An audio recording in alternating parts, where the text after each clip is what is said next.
साहेब बंदगी सतनाम। आज की हमारी सत्संग का जो विषय है वो ये है कि गुरु कैसा करना चाहिए, किस प्रकार का गुरु हो जिससे हमें ज्ञान लेना चाहिए।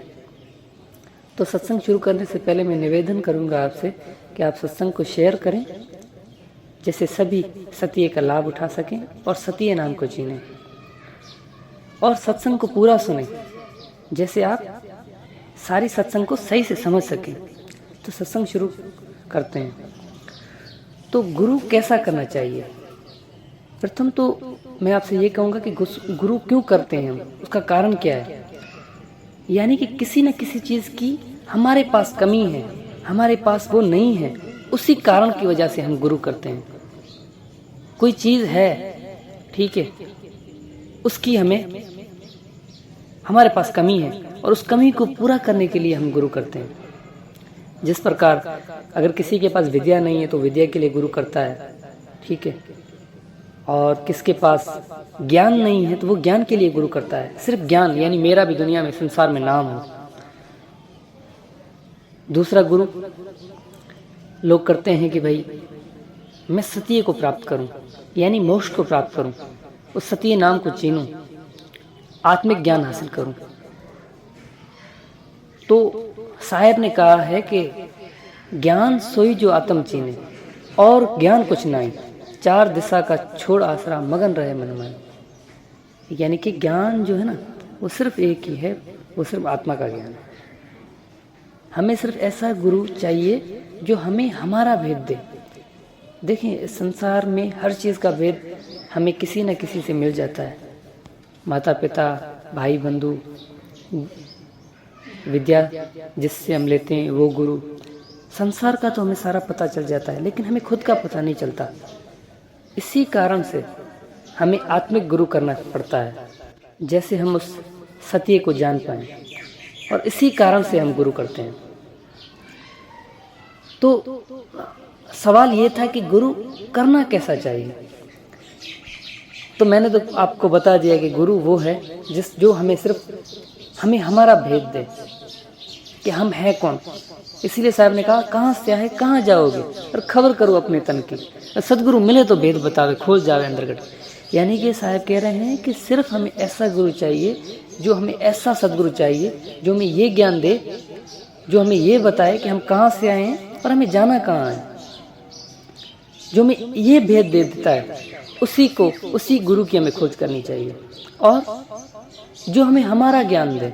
हमें संसार का सारा ज्ञान तो कहीं ना कहीं से मिल रहा है, लेकिन हमें हमारा ज्ञान नहीं मिल रहा। हमें खुद का पता नहीं है कि हम हैं कौन।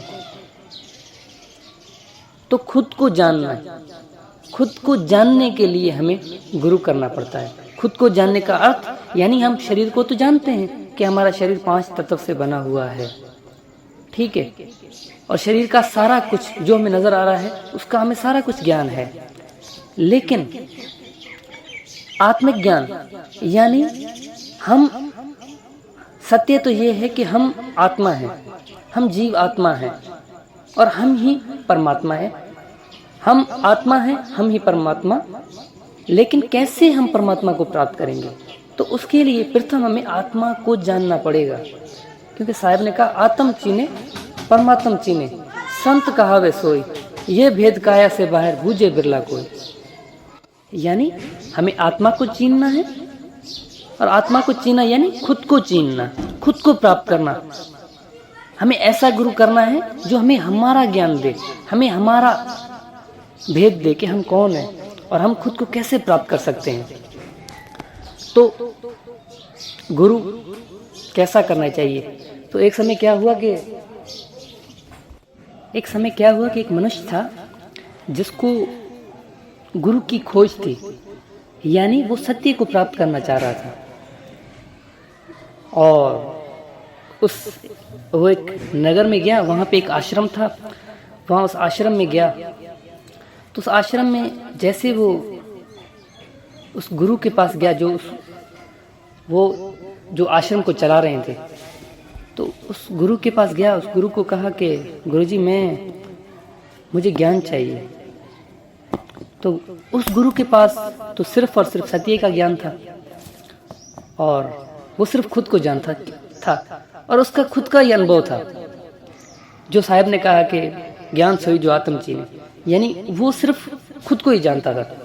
तो वो क्या करता था, जब शाम को जब वो संध्या के टाइम जब सत्संग करता था तो वो सिर्फ और सिर्फ जागृति की बात करता था, वो श्रुत को स्थिर करने की बात करता था, और हम कौन हैं ये भेद बताता था, हम कहाँ से आए हैं ये भेद बताता था।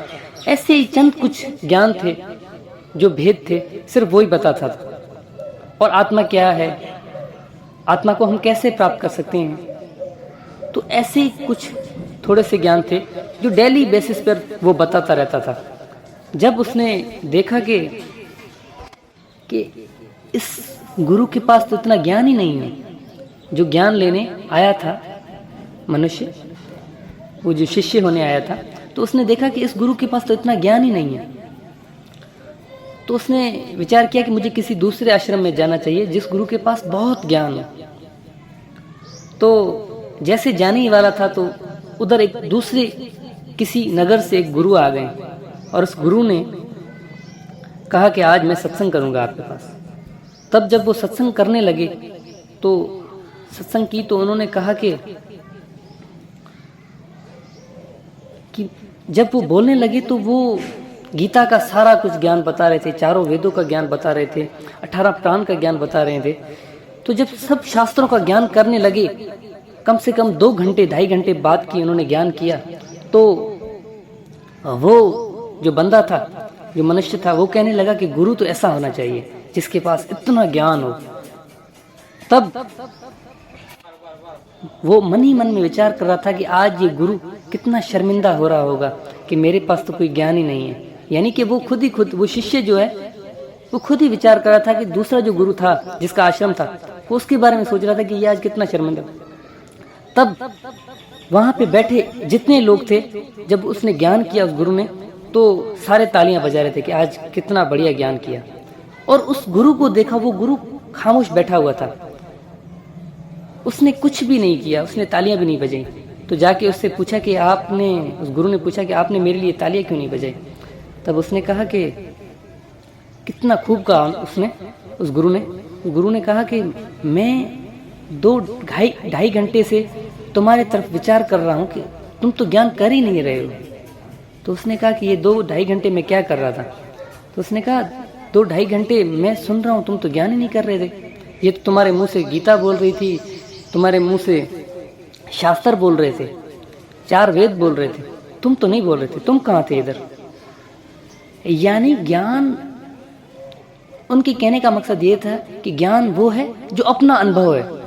आपने इस संसार को कैसे देखा है, आपने उस सत्य को कैसे प्राप्त किया है, जो अपने विचार से ज्ञान करता है, जो उसने अनुभव किया है। और जिस भी संत ने उस सत्य को अनुभव किया है, सत्य हमेशा एक है, ठीक है। तो जो सत्य एक है तो सभी संतों का विचार एक जैसा होगा। तो उस गुरु ने कहा कि जो अपना अनुभव है वो तो आपका है, था ही नहीं, सिर्फ शास्त्र ही बात कर रहे थे। तब उसने बोला कि हाँ, मुझे मेरी खुद का ज्ञान नहीं है, मैं खुद को नहीं जानता। तब उस गुरु ने उस महान सदगुरु के चरणों में गया और कहा कि आप मुझे उस सत्य का ज्ञान दें, उस परमात्मा का ज्ञान दें, उस आत्मा का ज्ञान दें, क्योंकि मुझे उस आत्मिक ज्ञान का पता नहीं है। इसीलिए मैं कहता हूं कि हमें ऐसे गुरु की खोज करनी चाहिए जो हमें हमारा ज्ञान दे, हमें हमारा भेद दे कि हम हैं कौन और हम खुद को कैसे प्राप्त कर सकते हैं, और कैसे हम उस सत्य नाम को चीन सकें, उस सदगुरु को चीन सकें। तो साहब ने कहा कि सदगुरु ऐसा जानिए जैसे सूप सुहाए, सार सार तो गई रहे थोथा दे उड़ाए। यानी हमें ऐसा गुरु चाहिए जो हमें सिर्फ सार दे। सार यानी जो भी असार भेद है वो हमें छुड़ा दे। गुरु हमें ऐसा करना चाहिए जो छुड़ाने वाला हो। छुड़ाने वाले का अर्थ है जो भी ज्ञान है, 52 अक्षरी जो भी ज्ञान है, वो सारा ज्ञान हमें छुड़ा दे और सिर्फ आत्मिक ज्ञान दे और सत्य का ज्ञान दे और कोई ज्ञान ना दे। इसीलिए साहब ने कहा, जब 52 का टूटे डोरा, सहजे छूटे काल जकोरा, फिर नहीं आवे फिर नहीं जावे, सार शब्द में रहे समावे। तो आज की सत्संग का हमारा यही टॉपिक था और आज के लिए बस इतना ही। साहे बंदगी सतना।